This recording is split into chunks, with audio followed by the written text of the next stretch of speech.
اعوذ باللہ من الشیطان الرجیم، پناہ مانگتا ہوں اللہ کی شیطان مردود کے شر سے۔ بسم اللہ الرحمن الرحیم، شروع اللہ تعالیٰ کے نام سے جو بڑا مہربان نہایت رحم کرنے والا ہے۔ سورۃ الفاتحہ۔ سب طرح کی تعریف خدا ہی کو سزاوار ہے جو تمام مخلوقات کا پروردگار ہے، بڑا مہربان نہایت رحم والا، انصاف کے دن کا حاکم۔ اے پروردگار، ہم تیری ہی عبادت کرتے ہیں اور تجھ سے ہی مدد مانگتے ہیں۔ ہم کو سیدھے رستے چلا، ان لوگوں کے رستے جن پر تو اپنا فضل و کرم کرتا رہا، نہ ان کے جن پر غصے ہوتا رہا اور نہ گمراہوں کے۔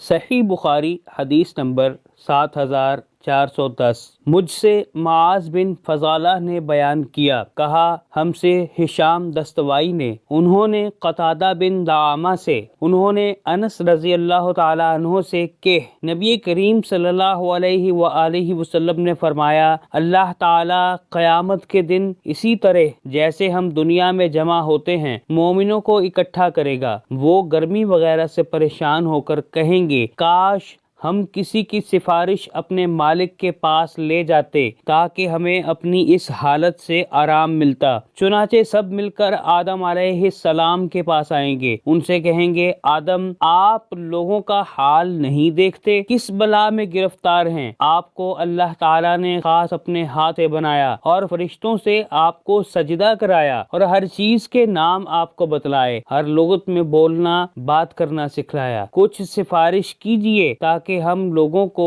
اس جگہ سے نجات ہو کر آرام ملے۔ کہیں گے میں اس لائق نہیں۔ ان کو وہ گناہ یاد آئے گا جو انہوں نے کیا تھا، ممنوع درخت میں سے کھانا۔ وہ کہیں گے مگر تم لوگ ایسا کرو، نوح علیہ السلام پیغمبر کے پاس جاؤ، وہ پہلے پیغمبر ہیں جن کو اللہ تعالیٰ نے زمین والوں کی طرف بھیجا تھا۔ آخر وہ لوگ سب نوح علیہ السلام کے پاس آئیں گے، وہ بھی یہی جواب دیں گے، میں اس لائق نہیں۔ اپنی خطا جو انہوں نے دنیا میں کی تھی یاد کریں گے، کہیں گے تم لوگ ایسا کرو، پیغمبر ابراہیم علیہ السلام کے پاس جاؤ جو اللہ کے خلیل ہیں۔ لوگ ان کے پاس جائیں گے، وہ بھی اپنی خطائیں یاد کر کے کہیں گے میں اس لائق نہیں۔ تم موسیٰ علیہ السلام پیغمبر کے پاس جاؤ، اللہ نے ان کو تورات عنایت فرمائی، ان سے بول کر باتیں کی۔ یہ لوگ موسیٰ علیہ السلام کے پاس آئیں گے، وہ بھی یہی کہیں گے میں اس لائق نہیں۔ اپنی خطا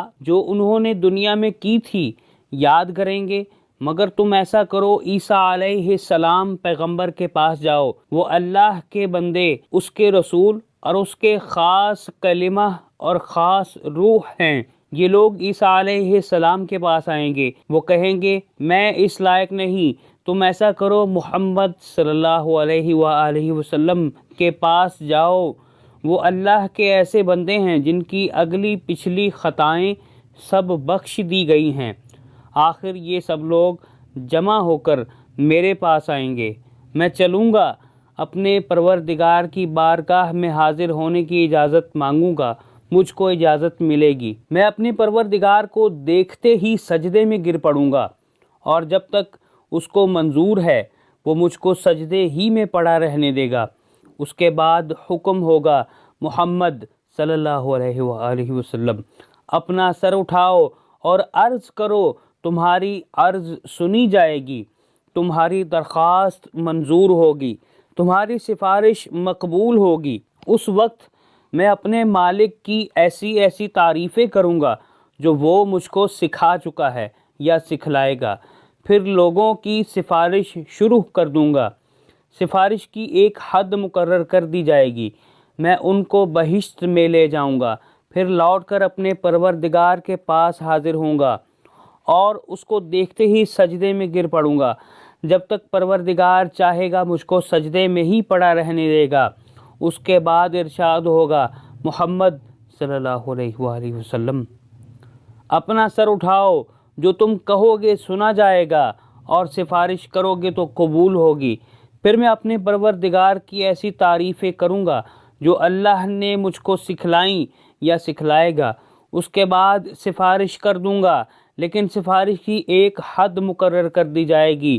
میں ان لوگوں کو بہشت میں لے جاؤں گا، پھر لوٹ کر اپنے پروردگار کے پاس حاضر ہوں گا، اس کو دیکھتے ہی سجدے میں گر پڑوں گا، جب تک پروردگار چاہے گا مجھ کو سجدے میں پڑا رہنے دے گا۔ اس کے بعد ارشاد ہوگا، محمد صلی اللہ علیہ وآلہ وسلم، اپنا سر اٹھاؤ، جو تم کہو گے سنا جائے گا، اور سفارش کرو گے تو قبول ہوگی۔ پھر میں اپنے پروردگار کی ایسی تعریفیں کروں گا جو اللہ نے مجھ کو سکھلائیں یا سکھلائے گا۔ اس کے بعد سفارش شروع کر دوں گا، لیکن سفارش کی ایک حد مقرر کر دی جائے گی۔ میں ان کو بہشت میں لے جاؤں گا، پھر لوٹ کر اپنے پروردگار کے پاس حاضر ہوں گا، عرض کروں گا، یا پروردگار، اب تو دوزخ میں ایسے ہی لوگ رہ گئے ہیں جو قرآن کے بموجب دوزخ ہی میں ہمیشہ رہنے کے لائق ہیں، یعنی کافر اور مشرک۔ انس رضی اللہ تعالیٰ عنہ نے کہا، نبی کریم صلی اللہ علیہ وآلہ وسلم نے فرمایا کہ دوزخ سے وہ لوگ نکال لیے جائیں گے جنہوں نے دنیا میں لا الہ الا اللہ کہا ہوگا اور ان کے دل میں ایک جو برابر ایمان ہوگا۔ پھر وہ لوگ بھی نکال لیے جائیں گے جنہوں نے لا الہ الا اللہ کہا ہوگا اور ان کے دل میں گیہوں برابر ایمان ہوگا۔ گیہوں جو سے چھوٹا ہوتا ہے۔ پھر وہ بھی نکال لیے جائیں گے جنہوں نے لا الہ الا اللہ کہا ہوگا اور ان کے دل میں چیونٹی برابر یا بھنگے برابر ایمان۔ مزید ویڈیوز دیکھنے کے لیے ہمارا چینل قرآن و حدیث سبسکرائب کیجیے اور بیل آئیکن کو پریس کیجیے تاکہ ہماری آنے والی ہر نئی ویڈیو کا نوٹیفیکیشن آپ کو مل سکے۔ جزاک اللہ۔